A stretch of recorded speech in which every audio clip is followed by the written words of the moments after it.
सदाशिवसमारम्भां शङ्कराचार्यमध्यमाम् अस्मदाचार्यपर्यन्तां वन्दे गुरुपरम्परां। श्रुतिस्मृतिपुराणानाम् आलयं करुणालयं नमामि भगवत्पादं शङ्करं लोकशङ्करं।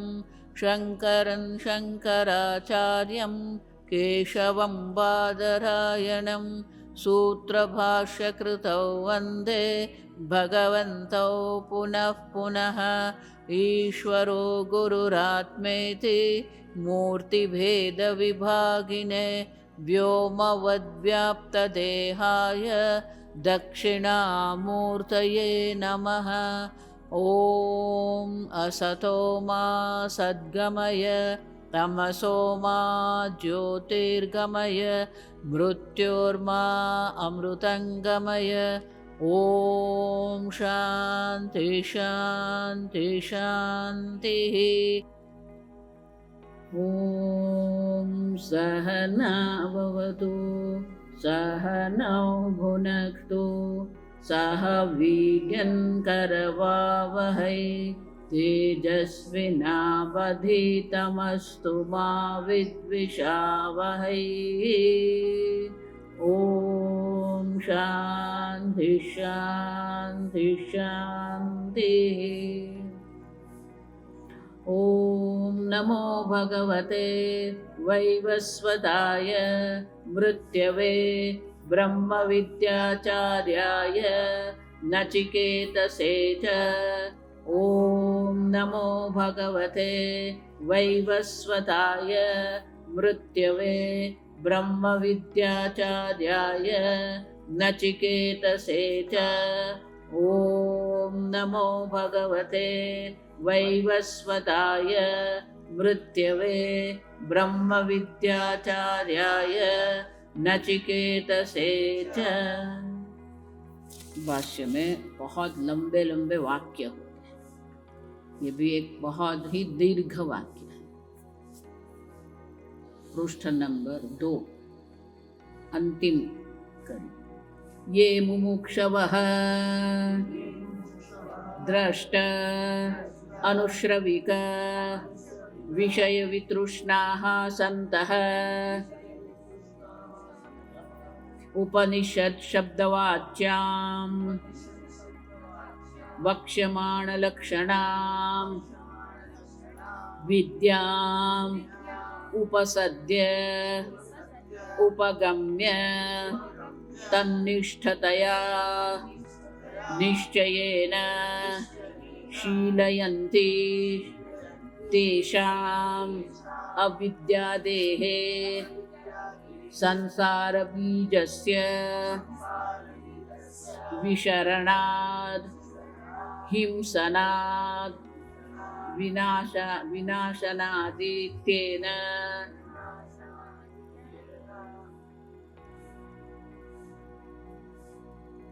अनर्थयोगेन विद्या उपनिषद इति उच्यते।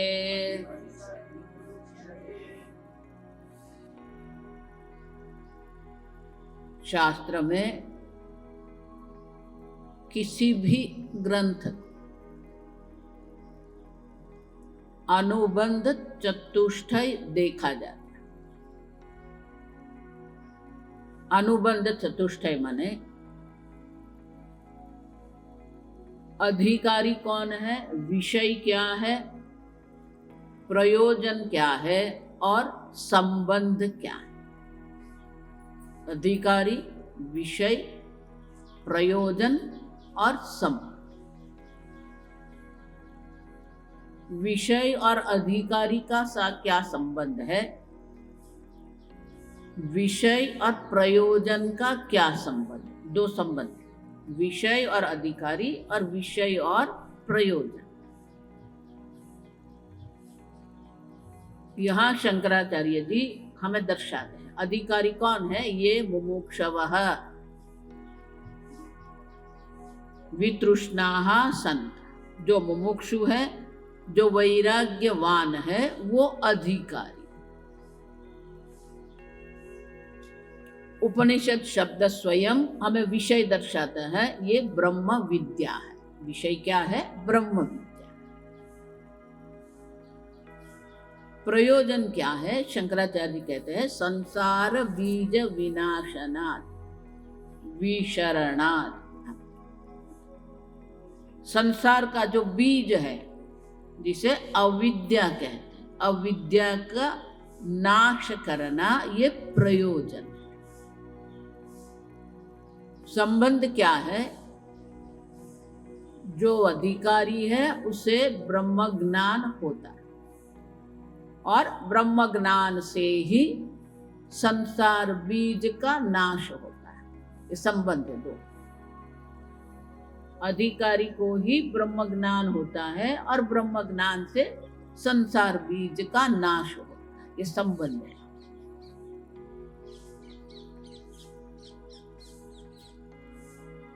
कल हमने देखा अधिकारी कौन है? वितृष्णाः सन्त।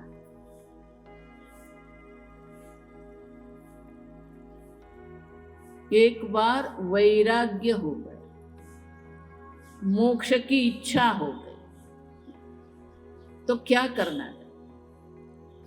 उपसद्य उपगम्य ब्रह्म विद्या की ओर हमारी गति होनी चाहिए। लेकिन जब ब्रह्म विद्या के लिए हम अग्रसर होते हैं,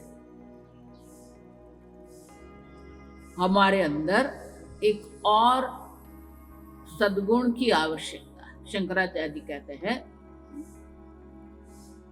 चौथी पंक्ति में, मध्यम, तन्निष्ठतया। उसी ब्रह्म विद्या में, उसी वैराग्य में निष्ठा प्राप्त करके, तन्निष्ठतया। अब गीता में भगवान उसको कहते हैं तत्परता। वो ब्रह्म विद्या के लिए हमारे मन में भी वो तत्परता होनी चाहिए। तन्निष्ठतया, उसी में हमारी निष्ठा हो जाए। उतना ही नहीं, निश्चयेन शीलयन्ति। यहां सब्जेक्ट, कर्ता क्या है? ये मुमुक्षवः तन्निष्ठतया निश्चयेन शीलयन्ति। जो मुमुक्षु जन ब्रह्म विद्या की और निष्ठा पूर्वक, निश्चयेन निश्चय पूर्वक, शीलयन्ति।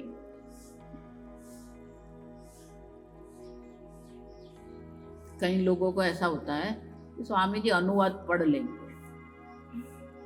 गीता प्रेस के अनुवाद की एक विशेषता, जो संस्कृत में शब्द होता है वही शब्द वो हिंदी में लिखते हैं।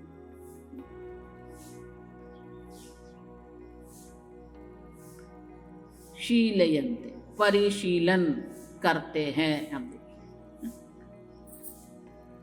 ये कैसा है पता है? ये गाय क्या है? गाय काऊ है। क्या समझ में आया? आगे हम देख के गए, अर्थ का स्फुरण होना चाहिए। परिशीलन, शीलयन्ते।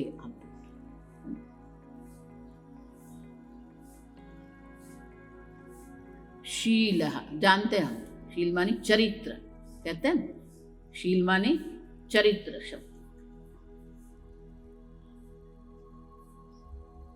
चरित्र मानी कि अंग्रेजी में उसको कहते हैं it should become our second nature. मानी हमारे जीवन का ये मुख्य लक्ष्य बनना चाहिए। परिशीलन करते हैं मानी कि उसी में हमारी निष्ठा, उसी में हमारा निश्चय। अब पंचदशी में विद्यारण्य मुनि एक नकारात्मक दृष्टांत देते हैं परिशीलन के।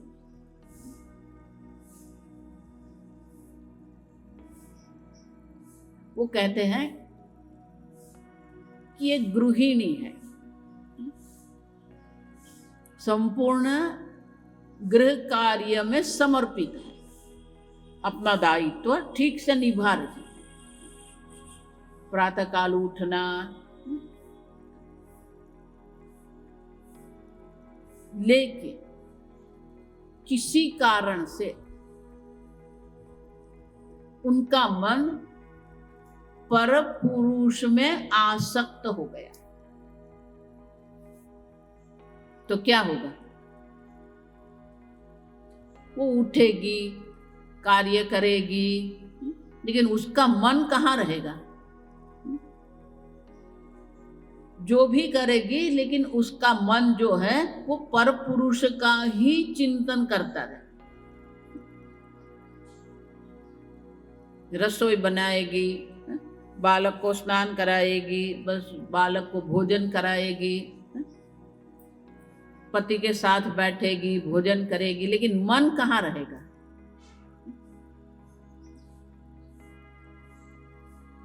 वो क्या करता होगा, उसको कब मिलूंगी, उसने बोला है इतने बजे मिलना है, इतने बजे मिलूंगी, है? ये बात करनी है। अब देखिए,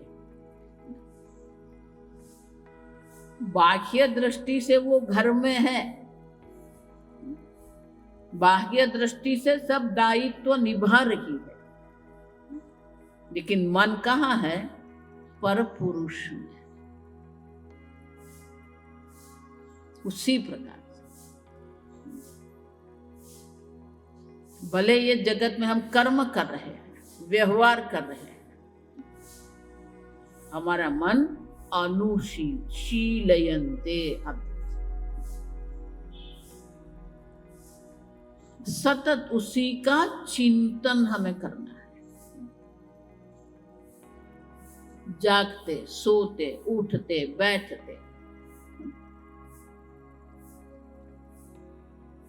कुछ भी कर रहे हैं, लेकिन हमारा चिंतन वो तत्व चिंतन।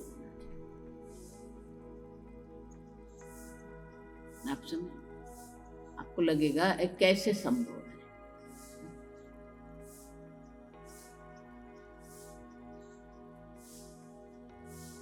मच्चित्ताः मद्गत प्राणाः, जिसका मन चित्त मेरे में ही समर्पित है। आप परिशीलन मानी ये समर्पण की भावना, निश्चय की भावना आनी चाहिए। ये मुमुक्षवः निश्चयेन शीलयन्ति तेषाम्, वैराग्य युक्त होकर जो मुमुक्षु ये विद्या का परिशीलन करते, तेषाम, उनके, अविद्यादेहे, उनकी अविद्या आदि, संसार बीजस्य, उनके लिए क्या होता है? अविद्या देहे, अविद्या आदि का। आगे हम देख के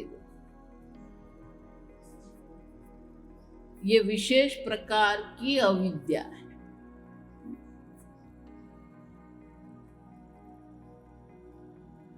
आप फ्रेंच भाषा नहीं जानते हैं, ठीक है, लेकिन आपके स्वरूप को अगर आप नहीं जानते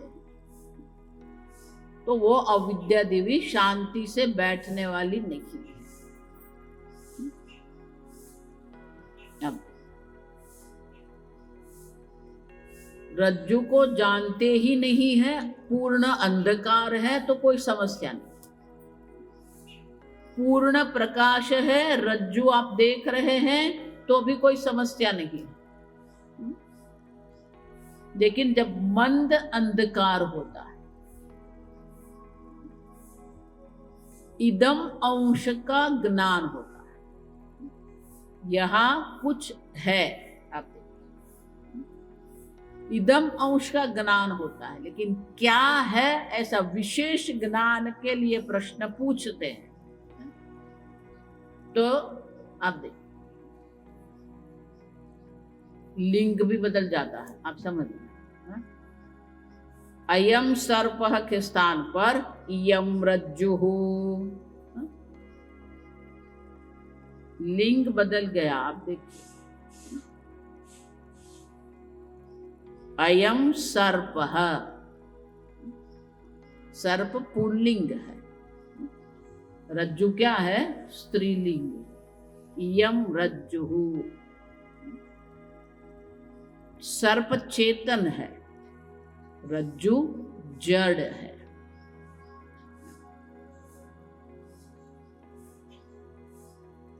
उसी प्रकार अहम अस्मि, मैं हूं, सब जानते हैं। मैं कौन हूं, ये जब प्रश्न पूछते हैं तब गड़बड़ का आरंभ होता है कि मैं और हूं के बीच में बहुत कुछ आ जाता है। मैं देह हूं, मैं इंद्रिय हूं, मैं प्राण हूं। देखो रज्जु सर्प बहुत सामान्य दृष्टांत है, आप समझना। यहां एक बार कह दिया मैं शरीर हूं, देह हूं, फिर क्या होता है, मैं बालक हूं, मैं युवान हूं, मैं वृद्ध हूं, मैं गोरा हूं, मैं काला हूं, मैं पतला हूं, मैं मोटा हूं, मैं पुत्र हूं, मैं पुत्री हूं। एक देह में अहम बुद्धि कर ली, फिर ये सब आरंभ हो जाता है। और इसलिए शंकराचार्य जी कहते हैं अविद्या देहे, अविद्या आदि। ये अविद्या शांति से बैठती नहीं है। अविद्या से क्या होता है, अध्यारोप होता है। जिस प्रकार से रज्जु पर सर्प का अध्यारोप होता है, उसी प्रकार से हम अपने आप पर देह, इंद्रिय, प्राण, मन, बुद्धि का अध्यारोप करके बैठे। सर्प की निवृत्ति कब होगी? अगर वो व्यक्ति ने दरवाजा बंद कर दिया, सर्प निवृत्त हो जाएगा? है? अब देखिए, जब तक रज्जु के अज्ञान की निवृत्ति नहीं होती है, तब तक सर्प की निवृत्ति नहीं है। उसी प्रकार शंकराचार्य जी कहते हैं संसार बीजस्य विशरणात्, ये अविद्या जो संसार का बीज है,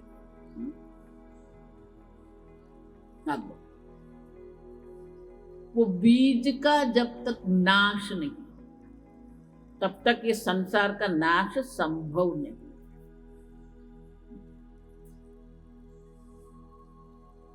देखो इसीलिए वेदांत किसी का विरोध नहीं कर रहा है, सर्व आवश्यक, लेकिन उतना करने मात्र से अविद्या की निवृत्ति नहीं होती है।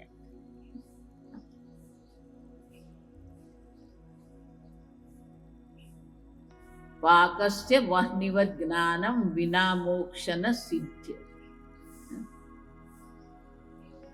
सब तैयारी कर दी, सब्जी भी काट लिया, चावल धो के भी रख दिया, कुकर भी तैयार करके रख दिया, सब तैयारी कर दी, आटा भी बना लिया, रोटी भी बना दी, रसोई बन गई क्या? है?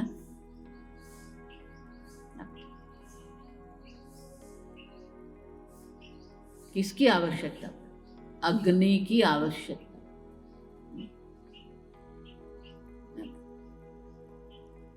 रसोई के लिए मुख्य कारण क्या है? अग्नि। उसी प्रकार ये संसार बीज जो है उसका अविद्या का नाश करना है तो क्या है? विद्या। अपि तेषाम अविद्यादेः, वो अविद्या से ही अविद्या का नाश हो। ये माने कि इस संसार का बीज जो है अविद्या है। जब तक बीज का नाश नहीं होगा ये संसार का नाश नहीं होता है।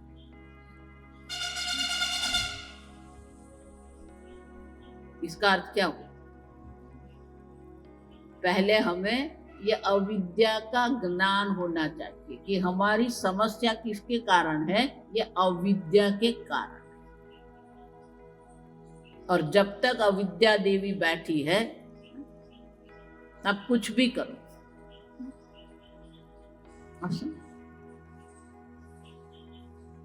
यज्ञ करो, दान करो, तपश्चर्या करो, और इसीलिए ये उपनिषद जो विद्या जो है वो विद्या क्या करते? विशरणाद, हिंसनाद। ये संसार बीज जो है उनका हिंसन, नाश, विनाशनाद। विनाशनाद मानी उनका नाश कर।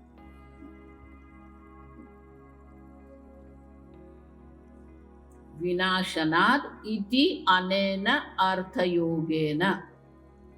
संधि विच्छेद करते तो क्या बनेगा? विनाशना, विनाश होने से। विनाशनाद मानी विनाश होने के कारण। इति अनेन अर्थयोगेन विद्या उपनिषद इति उच्यते। ये उपनिषद को हम विद्या कहते हैं क्योंकि उपनिषद के अध्ययन से ही ये संसार का बीज जो अविद्या है उनका नाश होता है, और उनके नाश से ही संसार की निवृत्ति होती है। संसार की निवृत्ति माने कि मोक्ष की प्राप्ति, माने कि जब तक अविद्या देवी बैठी है मोक्ष की कोई संभावना नहीं। उपनिषद जो है वो किसके लिए है? अविद्या की निवृत्ति के लिए। और इसलिए शंकराचार्य जी कहते हैं इस अर्थ योग्य ने, इस अर्थ माने कि व्युत्पत्ति की दृष्टि से ये उनका अर्थ होता है कि जो विद्या अविद्या, संसार बीज रूपी अविद्या का नाश करने वाली जो है वो उपनिषद को विद्या कहते हैं। आगे मैंने आपने बताया कि भाष्य किसको कहते हैं? स्वपदानी च वर्ण्यन्ते, अर्थ भी देते हैं और अपने अर्थ को भी सिद्ध करते हैं। तो बोले आपने उपनिषद को विद्या क्यों कहा? आपने ये क्यों कहा कि ये संसार बीज का नाश करती? तो शंकराचार्य जी यहाँ कठोपनिषद का ही मंत्र का यहाँ क्या करते हैं? अवतरण करते हैं। भाष्य तथा च वक्ष्यति निच्चाय तं मृत्युमुखात् प्रमुच्यते। तथा च वक्ष्यति, शंकराचार्य कहते हैं तथा च, इसी प्रकार से, यहाँ तथा माने इसी प्रकार से, वक्ष्यति कहा जाएगा भविष्य। कहाँ पर? इसी उपनिषद में, काठक उपनिषद में कहा जाएगा। क्या कहा जाएगा? तो निश्चाय। निश्चाय माने कि वो तत्व के ज्ञान से, जब वो तत्व का ज्ञान हो जाता है तम मृत्यु मुखात प्रमुच्यते। वो पुरुष जो है मृत्यु के मुख से उनकी मुक्ति हो जाती है। प्रमुच्यते माने कि ये ज्ञान से ही मुक्ति है। ये संबंध समझना है हम। ब्रह्म विद्या से ही मोक्ष की प्राप्ति होती है। निश्चयतम मृत्यु मुखात प्रमुच्य। मृत्यु के मुख से छूटना है तो वो पुरुष जो परमात्मा ब्रह्म आएगा, सब ये शब्द आ गया है, उनको जानकर ही ये अविद्या की निवृत्ति होती है। और अविद्या की निवृत्ति से ही हमें मृत्यु से हमारी मुक्ति होती है, माने कि मोक्ष की प्राप्ति होती है। और इसीलिए ये सद्धातु का प्रथम अर्थ है विशरण। हम देख के गए विशरण गति अवसाधन। तो यहाँ विशरण का पहला अर्थ हमें दर्शाए संसार बीज का जो नाश करने वाली विद्या है, जिससे हमें मोक्ष की प्राप्ति। आगे जो नी उपसर्ग का अर्थ दर्शाया ना, निश्चयेन, तो हमारे अंदर ये अगर समझ आ गई, ये संबंध अगर हमें स्पष्ट हुआ है, तो 3 निश्चय हमारे अंदर होना चाहिए। पहला निश्चय ये है कि उपनिषद के अध्ययन से ही ये विद्या की प्राप्ति है। आप समझ, मैं इसलिए बोल रही हूँ क्योंकि आजकल ये बहुत चल रहा है, पहले भी चलता था, अभी भी है। ऐसे ध्यान में बैठो, तो अंग्रेजी में वैसे बोलते हैं, in the heat of meditation you will realize the self। सुना है कि नहीं सुना? आप समझ रहे ये संबंध क्यों हमारे मन में बैठ, निश्चय क्यों होना चाहिए? कि बहुत कुछ सुनेंगे हम, ऐसे ध्यान में बैठिए और ध्यान में आपको ब्रह्म का साक्षात्कार हो जाएगा। किसी को मना नहीं करना है, बैठो, लेकिन हमें बैठना है कि नहीं बैठना है वो निश्चय हमें करना है।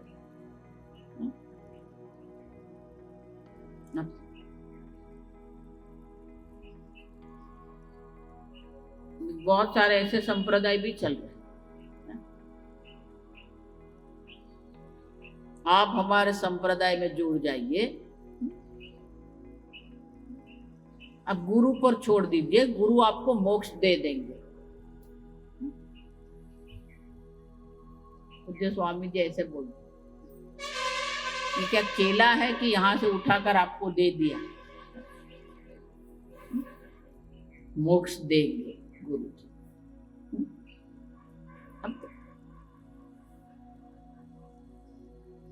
देखो तर्क लगाना,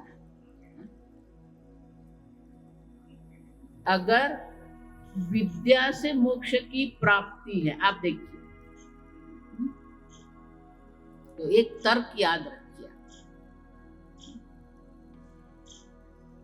विद्या कभी भी किसी भी वस्तु को उत्पन्न करती नहीं है। आप समझ नहीं, जिस प्रकार से यहां अंधकार होता है, आपको कुछ भी नहीं दिखेगा, है ना? लेकिन जब प्रकाश होता है तो क्या होता है? प्रकाश ये सब वस्तु को उत्पन्न करता है। प्रकाश क्या करता है? जो है उसी को प्रकाशित करता है।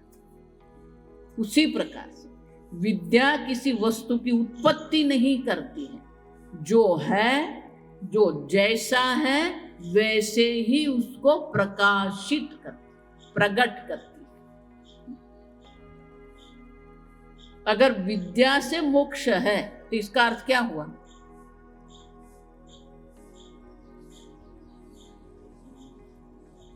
विद्या से मोक्ष है, इसका अर्थ क्या हुआ? हाँ? अभी बता के, सूर्य नारायण जो है उसी को प्रकाशित करता है, उत्पन्न किया क्या? नहीं। तो विद्या से मोक्ष है मानी क्या है? है ही, प्राप्तस्य प्राप्ति है, मोक्ष, आप नित्य मुक्त है ही। अविद्या के कारण आपको ये संसार की बंधन की अनुभूति हो रही है। जो सर्प आपको दिख रहा है,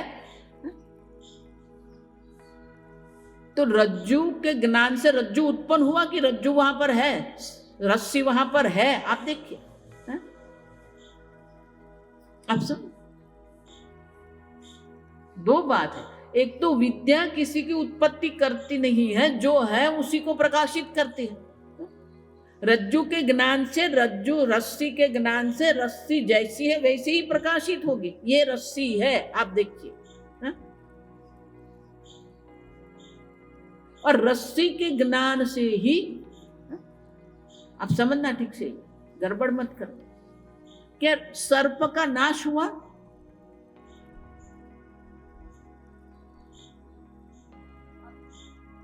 है? सर्प का नाश नहीं हुआ है। ये ज्ञान होता है कि यहां सर्प था ही नहीं। है? आप समझ रहे हैं? इसको कहते हैं जब सर्प की प्रतीति होती है तब भी वहां सर्प था ही नहीं। उसी प्रकार से जिस संसार बीज, जिस संसार की हम बात कर रहे हैं, जब ब्रह्म ज्ञान होता है तब हमें समझ में आता है कि जिससे हम दुखी हो रहे थे, जिससे हम भयभीत हो रहे थे, जिसको हम बंधन मानते थे, वो था ही नहीं। आप समझना, जिसकी निवृत्ति विद्या से होती है,